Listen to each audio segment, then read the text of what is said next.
अध्याय 1। इरेशनैलिटी का नियम, द लॉ ऑफ इरेशनैलिटी। इंसान दुनिया का सबसे इंटेलिजेंट क्रिएशन है, वही सबसे कॉम्प्लिकेटेड भी। हम मशीन्स बना सकते हैं, सिटीज़ बना सकते हैं, फ्यूचर डिज़ाइन कर सकते हैं। The laws of human nature एक ऐसी जर्नी है जो आपको दूसरों को कंट्रोल करना नहीं बल्कि उन्हें समझना सिखाती है, और सबसे पहले खुद को समझना। इस ऑडियो बुक में आप डिस्कवर करेंगे कि कैसे ईगो, एनवी, ईर्ष्या और इनसिक्योरिटी आपके डिसीजंस को इन्फ्लुएंस करते हैं, क्यों इमोशंस लॉजिक से ज़्यादा पावरफुल होते हैं, और कैसे अवेयरनेस आपको मैनिपुलेशन और इमोशनल ट्रैप से बचाती है। ये ऑडियो बुक एक मिरर है, कभी अनकंफर्टेबल लेकिन हमेशा ऑनेस्ट। आप सुन रहे हैं the laws of human nature. Headphones लगाइए और तैयार हो जाइए इंसान को समझने की सबसे पावरफुल जर्नी के लिए। Let's begin. इमोशंस बनाम लॉजिक, इमोशंस वर्सेस लॉजिक। कभी तुमने नोटिस किया है तुम्हारा दिमाग कभी कभी इतना स्मार्ट होता है, फिर भी तुम एक छोटी सी बात पर ऐसा डिसीजन ले लेते हो जो तुम खुद बाद में समझ नहीं पाते। तुम रैशनल हो, एजुकेटेड हो, एक्सपीरियंस्ड हो, फिर भी एक मैसेज का टोन, एक सीन का साइलेंस, एक कलीग की हाफ स्माइल और तुम्हारे अंदर कुछ हिल जाता है। आज हम पहला सबसे बेसिक लॉ समझते हैं, इरेशनैलिटी का लॉ। ये लॉ तुम्हें ये याद दिलाता है कि इंसान खुद को लॉजिकल समझता है, लेकिन अक्सर वो अपने इमोशंस के हाथ में होता है। और सबसे डेंजरस चीज़ ये नहीं कि तुम इमोशनल हो, डेंजरस ये है कि तुम इमोशनली रिएक्ट करके भी अपने आप को मैं तो बस सच बोल रहा था कहकर जस्टिफाई कर देते हो। लॉ को अपने शब्दों में, इरेशनैलिटी का मतलब ये नहीं कि तुम पागल हो, इसका मतलब ये है कि तुम्हारी फीलिंग्स, तुम्हारे थॉट्स को शांति से स्टीयर कर सकती हैं। और जब फीलिंग्स स्टीयरिंग पर होती हैं, दिमाग बस एक पैसेंजर बन जाता है जो उस रूट को रीजनेबल प्रूव करने लगता है। इमोशंस तुम्हें कुछ दिखाते हैं और तुम उस दिखाए हुए फ्रेम को ही रियलिटी मान लेते हो। गुस्सा तुम्हें डिसरेस्पेक्ट दिखाता है, डर तुम्हें रिस्क दिखाता है, इनसिक्योरिटी तुम्हें रिजेक्शन दिखाती है, ईगो तुम्हें ह्यूमिलिएशन दिखाता है। फिर तुम रिएक्ट करते हो फास्ट, शार्प, फाइनल, और बाद में थोड़ा सा साइलेंस आता है, थोड़ा सा रिग्रेट, और फिर ब्रेन की एक और मैजिक ट्रिक, मैं गलत नहीं था, सिचुएशन ही ऐसी थी। ह्यूमन बिहेवियर के पीछे क्या है? तुम्हारा दिमाग 2 स्पीड पर चलता है। एक, स्लो स्पीड, स्लो मोड, जो पेशेंटली सोचता है, डिटेल्स चेक करता है, कॉन्टेक्स्ट समझता है। 2, फास्ट स्पीड, फास्ट मोड, जो इंस्टेंटली जज करता है, लेबल लगाता है और एक्शन पुश करता है। दिमाग का वकील, the internal lawyer, fast speed को फ्यूल इमोशंस देते हैं। जब तुम इमोशनली चार्ज्ड हो, तुम्हारा माइंड पैटर्न ढूंढता है, प्रूफ ढूंढता है, लेकिन सच ढूंढने के लिए नहीं, अपनी फीलिंग को सही साबित करने के लिए। इसीलिए जब तुम हर्ट हो, तुम्हें पास्ट के हर्ट याद आते हैं।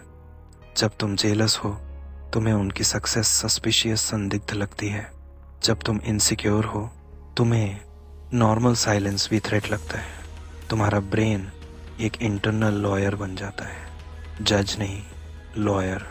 वो डिफेंड करता है, वो आर्ग्यू करता है, वो सिलेक्टिवली एविडेंस पिक करता है, और तुम बस उस आर्ग्यूमेंट को अपनी थिंकिंग समझ लेते हो। वर्क प्लेस और रिलेशनशिप के उदाहरण, एक ऑफिस का परिदृश्य, वर्क प्लेस सिनेरियो। सोचो, तुम ऑफिस में हो, तुमने एक प्रोजेक्ट पर हफ्तों दिए, प्रेजेंटेशन का दिन आता है, मीटिंग में मैनेजर तुम्हारा काम मेंशन करता है, लेकिन तुम्हारा नाम नहीं लेता, बस एक लाइन, कैजुअल और फास्ट। बाकी टीम स्माइल कर रही है, तुम भी स्माइल करते हो, लेकिन अंदर एक छोटा सा स्पाइक होता है, इन्होंने मेरा क्रेडिट ले लिया। अब ये पॉसिबल है कि उन्होंने इंटेंशनली किया, ये भी पॉसिबल है कि वो जल्दी में थे, ये भी पॉसिबल है कि वो अज्यूम कर रहे थे कि सबको पता ही है। लेकिन तुम्हारा इमोशन, हर्ट और ईगो एक ही स्टोरी चूज करता है, सबसे डार्क स्टोरी। अब तुम ईमेल ड्राफ्ट करते हो, सब्जेक्ट लाइन क्लैरिफिकेशन, बॉडी में वर्ड्स पोलाइट हैं, लेकिन टोन में एक हिडन नाइफ, छुपी हुई छुरी है। फिर तुम सेंड कर देते हो। अगले दिन मैनेजर कंफ्यूज्ड, रिलेशनशिप थोड़ा ऑकवर्ड, और तुम अंदर से और परेशान। क्योंकि अब तुम्हारा ब्रेन बोलता है, देखा, उनकी रिएक्शन से प्रूव हो गया, वो गलत थे। यह सफरिंग का रूट मैनेजर नहीं, रूट तुम्हारा इम्पल्स अवेक था, वो इम्पल्स जो तुम्हें इंस्टेंटली सर्टेनिटी दे रहा था। 2. रिलेशनशिप का परिदृश्य, रिलेशनशिप सिनारियो। अब इमेजिन करो तुम अपने पार्टनर को मैसेज भेजते हो, सिंपल, नॉर्मल, तुम फ्री हो आज।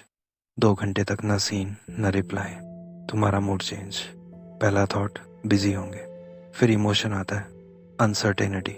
फिर इमोशन को सपोर्ट करने वाला थॉट आता है, अवॉइड कर रहे हैं। फिर और strong thought, they don't care. अब तुम एक और मैसेज भेजते हो, थोड़ा सार्कास्टिक, व्यंग्यात्मक, ओके, कूल, बस एक लाइन लेकिन टोन में तूफान। अब पार्टनर रिप्लाई करता है, सॉरी यार, मीटिंग में था, पर तुम्हारा माइंड ऑलरेडी बैटलफील्ड सेट कर चुका होता है। अब एक्सप्लेनेशन तुम्हें रिलीफ नहीं देता, सस्पिशियस लगता है, और फिर आर्ग्यूमेंट शुरू होता है। ये आर्ग्यूमेंट शब्दों के लिए नहीं होता, ये आर्ग्यूमेंट एक इंटरनल फियर के लिए होता है, मुझे इग्नोर किया जा सकता है। इरेशनैलिटी यहाँ क्या करती है, वो करंट मोमेंट को पास्ट की इनसिक्योरिटीज से पेंट कर देती है। तुम प्रेजेंट से लड़ रहे होते हो, पर तुम्हारी इमोशनल मेमोरी फाइट कर रही होती है। Modern scenario, social media impact. तुम सोशल मीडिया पर स्क्रॉल कर रहे हो, किसी इन्फ्लुएंसर की post, perfect body, perfect vacation, perfect partner, perfect life, तुम बस देख रहे हो, लेकिन तुम्हारे अंदर एक छोटी सी चुभन होती है, फिर एक वेव लहर आती है। तुम बोलते हो, मैं तो यह सब केयर नहीं करता, पर तुम स्क्रॉल फास्टर कर देते हो, मूड थोड़ा बिटर कड़वा हो जाता है। फिर तुम किसी और पर कमेंट देखते हो, वो तुम्हें एनोइंग लगता है। किसी फ्रेंड की सक्सेस पोस्ट तुम्हें शो ऑफ लगती है, किसी रिलेटिव का ओपिनियन तुम्हें स्टूपिड लगता है। ये सब किसी इनसिक्योरिटी का स्मोक है। इरेशनैलिटी का लॉ ये दिखाता है कि इमोशंस शायद ही कभी एक्सेप्ट करते हैं कि मैं इनसिक्योर हूँ। वे मास्क पहनते हैं, वे जजमेंट बन जाते हैं, वे सार्केज्म बन जाते हैं, वे मोरल सुपीरियरिटी बन जाते हैं, और तुम्हें लगता है कि तुम बस ऑनेस्ट हो। पॉज लीजिए। इग्नोरेंस से कॉन्फ्लिक्ट कैसे बनता है? जब तुम इस लॉ को इग्नोर करते हो, तुम 3 चीज़ें लूज करते हो। 1. टाइमिंग, तुम रॉन्ग मोमेंट पर रिएक्ट करते हो। 2. एक्यूरेसी, तुम अपनी फीलिंग को फैक्ट समझ लेते हो। 3. कनेक्शन, तुम किसी और को समझने से पहले अपनी स्टोरी को डिफेंड करने लगते हो। इससे रिलेशनशिप्स में एक पैटर्न बनता है, तुम हर्ट होते हो, तुम रिएक्ट करते हो, सामने वाला डिफेंसिव होता है, तुम और हर्ट होते हो, तुम और स्ट्रॉन्ग रिएक्ट करते हो। यह स्पाइरल तुम्हें लगता है कि ट्रुथ का चेज है, पर असल में यह इमोशनल इंटेंसिटी का लूप होता है। वर्क प्लेस में तुम रिस्पेक्ट मांग रहे होते हो, पर तुम अपनी एंग्जाइटी डिस्चार्ज कर रहे होते हो। रिलेशनशिप में तुम क्लैरिटी मांग रहे होते हो, पर तुम अपने फियर को प्रूव कर रहे होते हो। ऑनलाइन तुम जस्टिस मांग रहे होते हो, पर तुम अपनी ईगो को सूद शांत कर रहे होते हो। इरेशनैलिटी का लॉ तुम्हें एक अनकंफर्टेबल मिरर देता है। कभी कभी तुम्हारा दुश्मन सामने वाला इंसान नहीं होता, तुम्हारी दुश्मन तुम्हारी अर्जेंसी, जल्दबाजी होती है। इमोशनल सेल्फ को समझना, तुम्हें कभी यह एक्सपीरियंस हुआ है?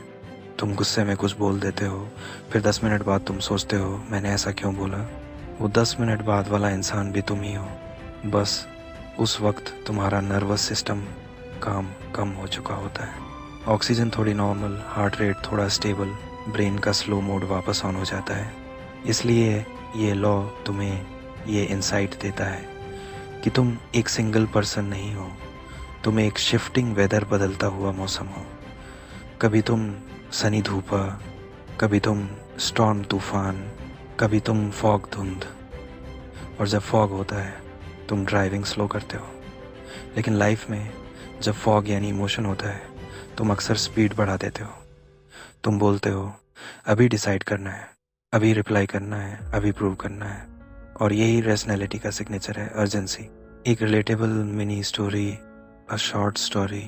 सोचो तुम लोकल ट्रेन में हो, नाला सुपारा साइड का रश है, तुम थके हुए हो, शोल्डर पर बैग है, फ़ोन पर लो बैटरी है, कोई तुम्हें हल्का सा पुश करता है। नॉर्मली तुम इग्नोर कर देते, पर आज तुम ऑलरेडी स्ट्रेस्ड हो। ऑफिस का प्रेशर, घर का टेंशन, नींद कम, पुश छोटा है, रिएक्शन बड़ा। तुम पलट कर बोल देते हो, दिखता नहीं है क्या? अगले बंदे का मूड भी ऑलरेडी टाइट है, वो भी बोल देता है। अब ट्रेन के झटके नहीं, तुम्हारा ईगो झटके ले रहा है। लोग देख रहे हैं, तुम्हें लगता है कि अब चुप हुआ तो मैं वीक लगूंगा, एंड दैट्स इट। एक छोटी फिजिकल टच से एक सोशल फाइट बन जाती है। बाद में घर पर तुम सोचते हो, वो तो बस रश था, मैं क्यों भड़क गया। आंसर सिंपल है पर डीप है। तुम उस मोमेंट में प्रेजेंट में नहीं थे, तुम ऑलरेडी लोडेड थे। पुश बस ट्रिगर था, गन पाउडर पहले से था। इरेशनैलिटी का लॉ तुम्हें यह समझाता है कि ट्रिगर्स तुम्हारे इमोशंस क्रिएट नहीं करते, ट्रिगर्स बस उन्हें एक्सपोज करते हैं। Reflective insight, reflective insight, awareness greater than advice. तुम्हें किसी टेक्निक की लिस्ट नहीं चाहिए, तुम्हें एक नई नज़र चाहिए। जब भी तुम्हारे अंदर सर्टेनिटी बहुत तेज हो, वो डेफिनेटली मुझे डिसरेस्पेक्ट कर रहा है, वो श्योरली मुझे इग्नोर कर रहे हैं, सब लोग मेरे अगेंस्ट हैं, मैं राइट हूँ। बस उस मोमेंट में एक सेकंड के लिए सोचना, क्या ये मेरी क्लैरिटी है या मेरे इमोशन की लाउडनेस। क्योंकि क्लैरिटी साइलेंट होती है और लाउडनेस इमोशनल होती है। अवेयरनेस का एक काम इफेक्ट होता है, और जब तुम इसे पहचान लेते हो, रिएक्शन तुम्हें ड्रैग नहीं करता, वो बस एक वेव बन जाता है जो आता है और जा सकता है। इरेशनैलिटी का लॉ तुम्हें परफेक्ट बनाने नहीं आया, वो तुम्हें ऑनेस्ट बनाने आया है। तुम अपने आप से यह मान लो कि मेरे इमोशंस मुझे मिसलीड कर सकते हैं, और इसी मान लेने से तुम थोड़े फ्री हो जाते हो। क्योंकि जब तुम अपने इमोशनल सेल्फ को देख पाते हो, तुम लाइफ को भी थोड़ा क्लियरली देखने लगते हो, और फिर तुम्हारा नेक्स्ट डिसीजन, तुम्हारा नेक्स्ट वर्ड, तुम्हारा नेक्स्ट साइलेंस, सब में एक नया वेट वजन आता है। अध्याय 2, नार्सिसिज्म का नियम, द लॉ ऑफ नार्सिसिस। आज का लॉ सिंपल लग सकता है पर काफ़ी डीप है। नार्सिसिज्म का लॉ, यह लॉ तुम्हें बताता है कि इंसान नेचुरली अपने आप को सेंटर में रखता है, अपने पेन को लाउडर समझता है, अपनी स्टोरी को ज़्यादा रियल मानता है। और जब तुम बस अपनी ही स्टोरी सुन रहे होते हो, तुम दूसरों को समझ नहीं रहे होते, तुम उन्हें यूज़ कर रहे होते हो अपनी फीलिंग्स को रेगुलेट करने के लिए। लॉ को अपने शब्दों में, नार्सिसिज्म का मतलब सिर्फ एरोगेंस, अहंकार नहीं होता, वो सिर्फ मैं ग्रेट हूँ वाली एनर्जी नहीं है। कभी कभी नार्सिसिज्म का मतलब होता है, मैं सेफ तब फील करूँगा जब तुम मुझे कॉन्स्टेंटली अश्योर करोगे। कभी कभी इसका मतलब होता है, मैं थोड़ा सा भी इग्नोर फील नहीं कर सकता। इस लॉ का कोर यह है कि सेल्फ फोकस नेचुरल है, पर जब सेल्फ फोकस तुम्हारा डिफ़ॉल्ट लेंस बन जाता है, तुम्हारी एम्पैथी नैरो संकीर्ण हो जाती है, और फिर तुम रिलेशनशिप्स को मिरर बना देते हो जहाँ तुम्हें बस अपना रिफ्लेक्शन चाहिए। ह्यूमन बिहेवियर के पीछे क्या है? हर इंसान के अंदर एक साइलेंट हंगर होती है, मैं मैटर करता हूँ। यह हंगर बुरी नहीं है, यह ह्यूमन है। प्रॉब्लम तब होती है जब यह हंगर ऐसी बन जाती है जो कभी फुल ही नहीं होती। तुम प्रेस से हाई फील करते हो, फिर नॉर्मल हो जाते हो, फिर तुम्हें और चाहिए। तुम अटेंशन से वार्म फील करते हो, फिर कोल्ड, फिर तुम्हें और चाहिए। अंदर एक एम्प्टीनेस, खालीपन जैसी फीलिंग होती है, और तुम उसको फील करने के लिए लोगों को सप्लाई बना लेते हो। Likes, compliments, approval, reply, invitations, priorities. यही नार्सिसिज्म का हिडन फेस है। वो तुम्हें पावरफुल नहीं बनाता, वो तुम्हें डिपेंडेंट बनाता है दूसरों के रिएक्शंस पर। इसलिए नार्सिसिज्म में तुम एक स्ट्रेंज चीज़ देखते हो। इंसान आउटवर्डली कॉन्फिडेंट लगता है पर इंटरनली फ्रेजाइल, कमज़ोर होता है। थोड़ा सा क्रिटिसिज्म और मूड कोलैप्स, थोड़ा सा निगलेक्ट और रेज गुस्सा, थोड़ा सा कंपटीशन और इनसिक्योरिटी। इसके 2 टाइप्स होते हैं, प्राउड और वल्नरेबल। टाइप, वाइब और बिहेवियर, ड्रामा और टोन। लाउड नार्सिसिज्म, प्राउड, मैं बेस्ट हूँ, मेरे बिना कुछ नहीं, words sharp, presence heavy. Quiet narcissism, vulnerable, मुझे समझो, मुझे स्पेशल ट्रीट करो, मैं बहुत हर्ट हूँ। ड्रामा साइलेंट पर ग्रेविटी सेम। दोनों टाइप्स का सेंटर एक ही है, आई, मैं। डिफरेंस सिर्फ पैकेजिंग का है। और तुम्हारे लिए इम्पोर्टेंट ये नहीं कि तुम लेबल लगाओ, इम्पोर्टेंट ये है कि तुम लेंस पहचानो कि कहाँ तुम्हारा अटेंशन सिर्फ अपने आप पर अटका हुआ है। मॉडर्न सिनेरियो, ऑफिस मीटिंग और सोशल मीडिया। एक ऑफिस मीटिंग का उदाहरण। सोचो तुम ऑफिस में हो, तुमने एक आइडिया दिया, टीम ने उस पर काम किया और रिजल्ट अच्छा आया। मीटिंग में मैनेजर बोलता है, great execution team. Team clap करती है और तुम्हारे अंदर एक छोटी सी हीट राइज होती है। तुम सोचते हो, मेरा आइडिया था, मेरा नाम क्यों नहीं। अब यह फीलिंग वैलिड हो सकती है। क्रेडिट मैटर करता है, रिकॉग्निशन मैटर करता है, पर नार्सिसिज्म का ट्विस्ट यहाँ आता है। तुम्हारा माइंड रिकॉग्निशन को रिस्पेक्ट का प्रूफ बना देता है और रिस्पेक्ट को सेल्फ वर्थ का प्रूफ। फिर एक सेंटेंस तुम्हारे अंदर चलता है, अगर उन्होंने मेरा नाम नहीं लिया मतलब मैं इनविजिबल हूँ। और इनविजिबल फील करना तुम टॉलरेट नहीं करते, तो तुम कंट्रोल लेते हो, तुम कन्वर्सेशन हाईजैक करते हो, सटल रिमाइंडर्स देते हो, एक कलीग को डाउन प्ले करते हो। तुम माइक को अपनी आइडेंटिटी का ऑक्सीजन बना देते हो और टीम का वाइब चेंज हो जाता है। लोग तुम्हारे टैलेंट से कम, तुम्हारी नीडीनेस ज़रूरतों से ज़्यादा थक जाते हैं और तुम और भी अलोन फील करते हो। इस लॉ की ट्रेजेडी यही है, नार्सिसिज्म एप्रिसिएशन मांगता है पर बिहेवियर एप्रिसिएशन को रिपेल दूर कर देता है। 2 रिलेशनशिप में लिसनिंग का उदाहरण। तुम अपने पार्टनर के साथ बैठे हो, वो कुछ शेयर कर रहे हैं, ऑफिस में अजीब दिन था, मुझे लगा सब मुझे जज कर रहे थे।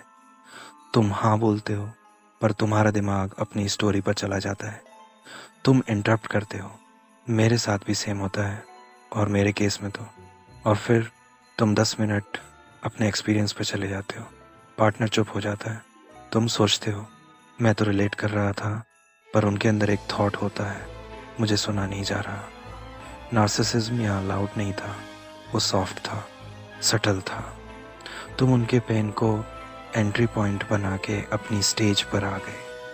और जब यह रिपीटेडली होता है, रिलेशनशिप में एक इनविजिबल लोनलीनेस, अकेलापन बिल्ड होती है। 2 लोग साथ होते हैं पर एक को लगता है वो अकेला है। तुम प्यार कर रहे होते हो पर तुम प्रेजेंस नहीं दे रहे होते।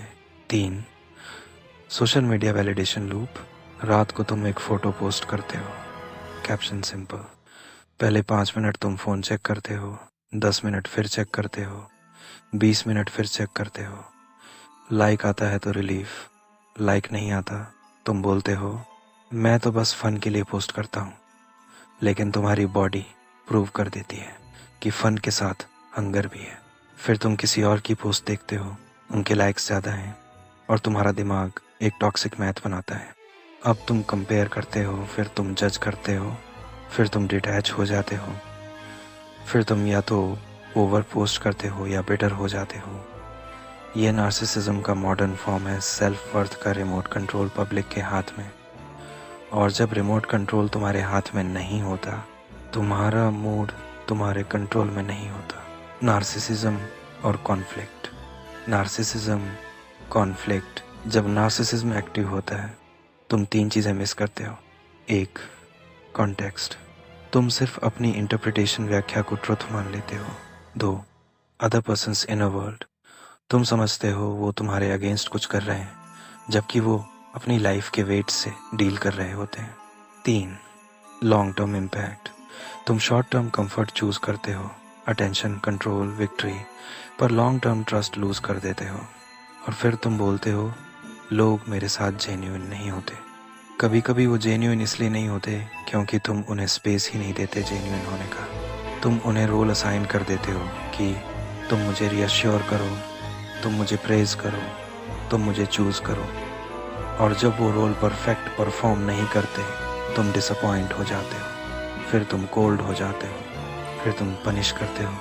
यह पनिशमेंट तुम्हें पावरफुल लगता है पर एक्चुअली यह फियर की लैंग्वेज होती है।